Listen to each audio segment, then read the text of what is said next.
Thank you for downloading this Real Agriculture podcast. Next thing you know the next thing. Next is Now is a short podcast discussing agriculture's emerging next-gen tech and trends as they're happening in our industry. Next is Now, presented by GFL Ag. Listen where you get your podcasts today.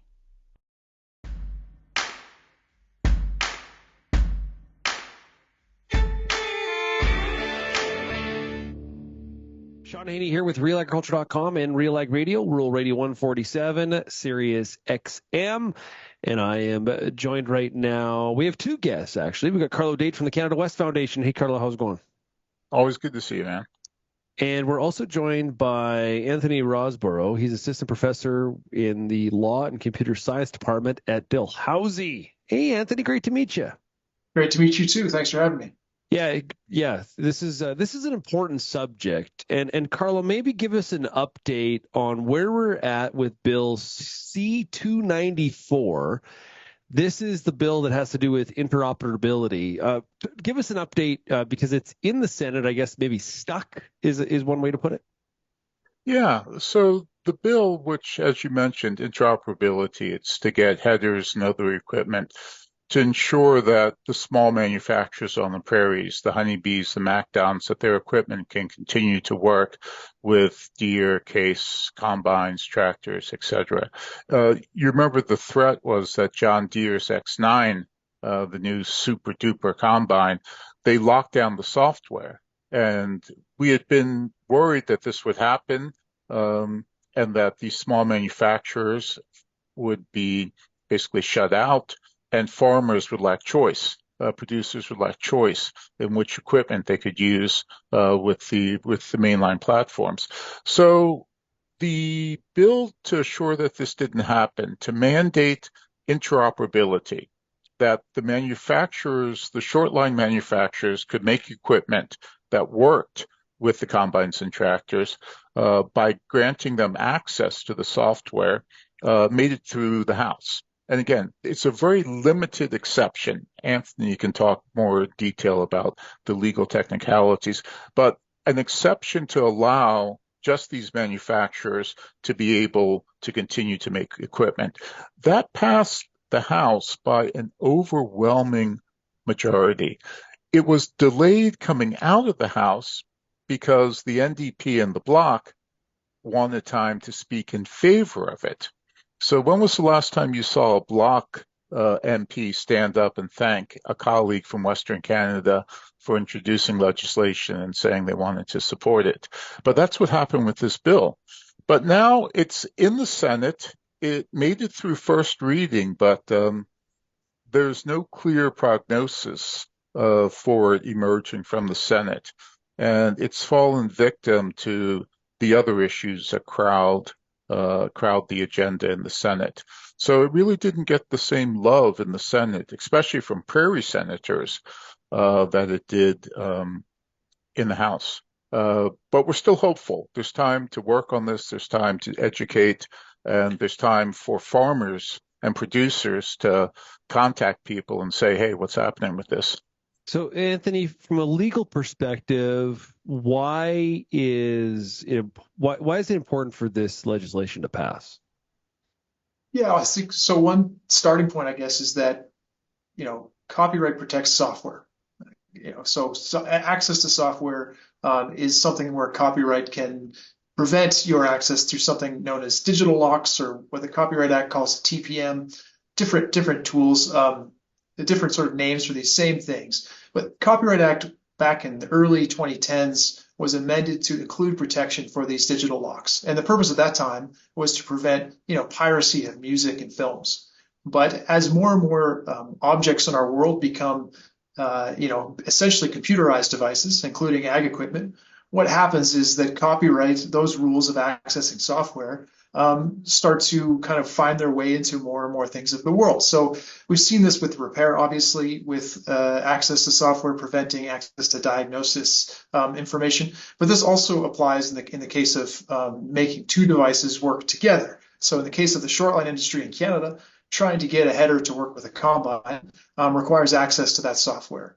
And so that's the type of interoperability we're talking about here. And this is why an exception is needed under the Act, because currently, without Bill C-294, if a shortline company wants to force interoperability between two devices, it needs to essentially break those digital locks or find a way around them. And that could be very unlawful depending on the circumstances. And so this bill at least makes it lawful for that type of activity to happen. So currently, basically those short lines would have to seek some sort of like side deal with the OEM, or basically essentially break the law by breaking the digital lock. Is that correct? Yeah, currently there are very narrow, very small list of exceptions that would permit circumvention of a digital lock without the consent of the manufacturer or the rights holder in this case, because we're talking about copyright and software.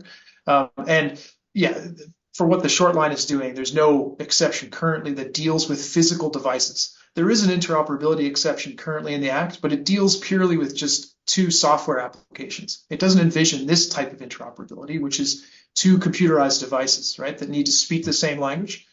So this exception is essentially, building on top of the interoperability exception that's currently in the Act to make it apply to situations where we've got physical computerized devices that need to talk to one another. And even if you do manage to make it work, the next mandatory upgrade from the manufacturer wipes it out and you're back to square one. So that's, yeah. So Canada's current environment related to this issue, how does it compare to other countries, the U.S., South America, or Europe? Because this same issue comes up. So is our current, are we more restrictive, or what, are we kind of in line with everybody? Give us a comparison to other countries. Yeah, so without boring you to death on those, those details. In layman's terms and quickly. Yeah. Well, so let's compare it to the U.S. I think the U.S. is the easiest comparison.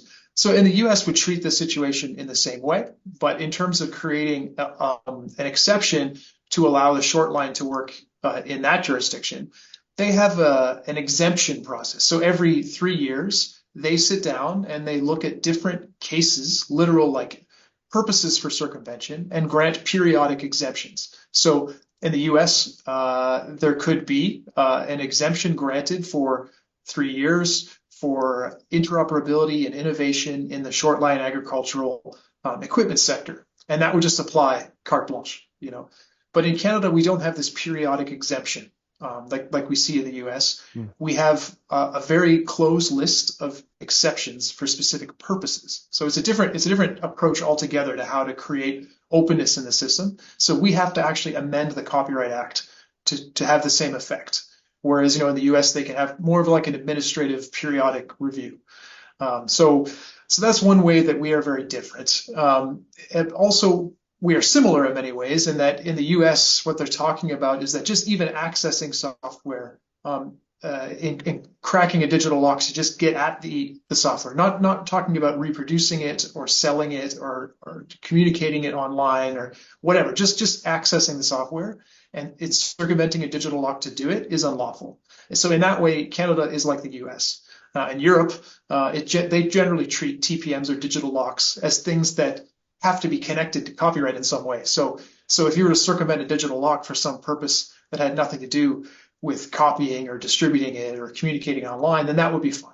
So Canada in some ways borrows like kind of the worst of both worlds, right? In the sense that we have a really limited way to create exceptions and we have very high standard of protection. Hope that's not too boring. I don't have a look of shock on my face because I'm wondering if that's what you were going to kind of say. So, Carlo, we've got short lines, and I think when I think of some of the innovation on the manufacturing side coming out of Saskatchewan, Manitoba, you mention that prairie senators are not necessarily seem as motivated or as excited about this as maybe you thought they would be, as maybe their fellow peers in the South, or sorry, in the House, not the South, the House. Why? So I think what's driving that lack of the sort of high level of apathy? I don't know if it's apathy or it's just a crowded schedule. You've got pharmacare, online harms. There are a number of issues that would 282. crowd. Yeah, and 234. You've got a number of issues that would really crowd the Senate plate. I just think it may be that. I would like to think that it's that, and we just need on our end to do a bit more education. But this bill not only, as Anthony mentioned, corrects the problem in Canada, it gives us, I think, a strategic and competitive advantage over the US, in that if you have a change in law, you have certainty. In the US, you're going to make investments from the business side based on a 3-year exemption and crossing your fingers that you get another exemption.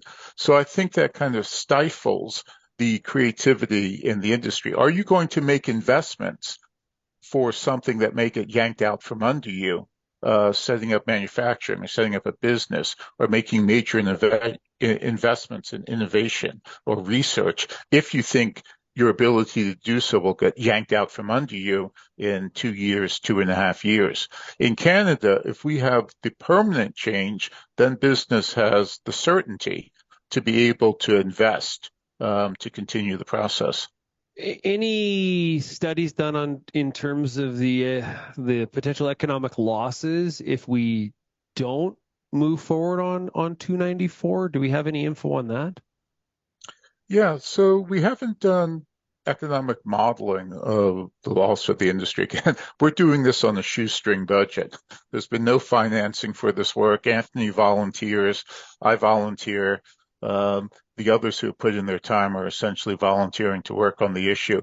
But fortunately, Prairies Can, what was formerly Western Economic Diversification, did do an economic impact study, and that's available. There's a link to it in the policy brief that Anthony and I just wrote.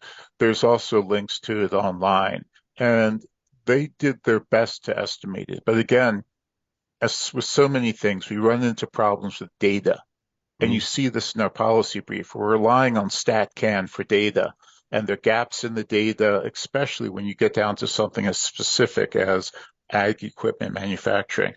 So it's hard to tell, but we do know that there are tens of thousands of jobs, and AMC, the Ag Manufacturing Group, estimates that it's $8 billion a year. But you go to Frontier, Saskatchewan, and think about that's corner of Saskatchewan. What happens if you lose 200 manufacturing, good middle class manufacturing jobs in that corner of the province? So, Carlo, as we try to better understand here this situation, then what ifs are can be cloudy. But if C294 doesn't happen, what in your estimation, what does it mean for some of the shortline manufacturers in Canada? It's an existential question.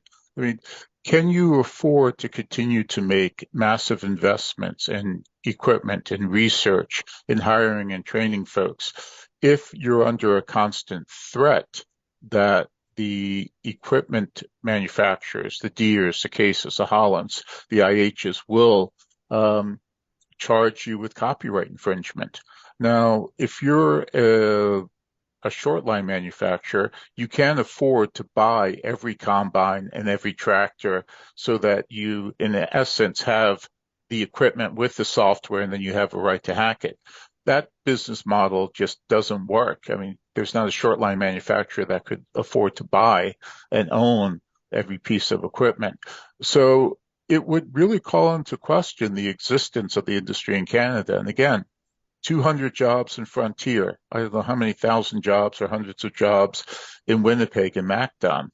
You would lose this center for innovation and creativity on the Canadian prairies. So, Anthony, I'm curious here, and I don't want to get too far in the weeds, but I'm curious. We have this isn't business just being done in Canada. So, what happens when we don't have regulatory parity in Canada and the US on an issue like this? So let's just pick names. I'm Honey Bee or I'm a Redicop or I'm making a product that attaches to a tractor or combine from one of the major OEMs. With the 3-year exemption in the U.S., if I have agreement on that, I can tap into that technology or break that digital lock in the U.S., but then you can't in Canada. Like, how does that necessarily work? So do you mean in terms of lack of harmony between like the same business operating? Yes. So so we've got like Honey Bee, for example, is operating on both sides of the border. Right. So how does that lack of regulatory harm, like how does that impact what's currently happening? How do you work across those two borders when there's two different regulatory environments? Yeah, I mean, well, certainly, it's a bit of a different proposition though for the Canadian context, because often what we're dealing with here in Canada are, the main implements, or sorry, the actual power platform, the actual combine in this case, is for the most part not manufactured in Canada. But we're dealing with companies here that are manufacturing the peripherals, the implements that are manufactured in Canada. So we're dealing with a kind of, imported and domestic industries where they meet head on. And this is where, in the Canadian context, it's really important that we have some assurances for those operations taking place in Canada. But of course, that lack of harmony for folks in the U.S. who are carrying on similar businesses is also problematic. But when we're talking about homegrown innovation, I think that's kind of the real purpose behind C294. Yeah, interesting stuff. Well, hey guys, really appreciate you discussing it with us here at Real Agriculture. Anthony, was great to meet you, and Carlo, great to see you again as always.